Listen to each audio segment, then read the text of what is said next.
समंदर।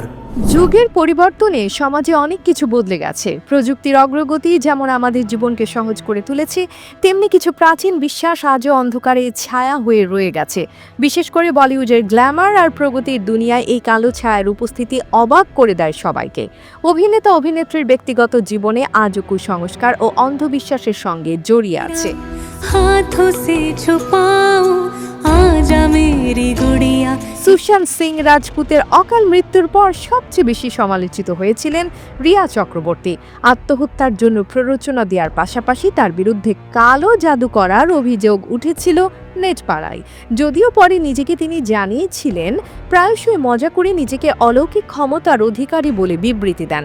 রিয়া বলেন, বাড়িতে ঢুকলেই তিনি বুঝতে পারেন কে তাকে ডাইনি ভাবছে আর কে মনে করছে সে শক্তিশালী।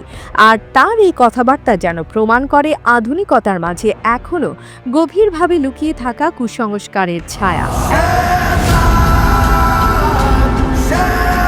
একইভাবে পায়েল রোহতগি নিজেই স্বীকার করেছেন যে তিনি তার ক্যারিয়ার উন্নতির জন্য বশীকরণ পূজা করেছিলেন। 2022 সালে জানানো হয় তিনি বিভিন্ন তন্ত্র সাধনা করেছিলেন, কিন্তু কাঙ্ক্ষিত ফল পাননি। অন্যদিকে টেলিভিশনের জনপ্রিয় অভিনেত্রী দিব্যাঙ্কা ত্রিপাঠীর জীবনেও নাকি কালো জাদুর ছায়া পড়েছিল। তার সাবেক প্রেমিক শরদ মালহোত্রের সঙ্গে বিচ্ছেদের পর মানসিকভাবে ভেঙে পড়েছিলেন তিনি।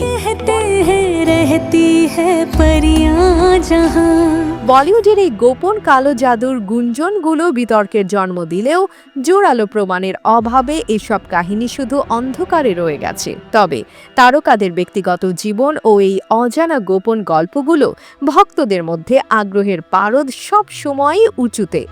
আসলে আধুনিকতার এই যুগে এখনো নানা অন্ধকার বিশ্বাসের অশান্তি অস্থির করে তুলছে আমাদের সমাজকে। AB news desk report.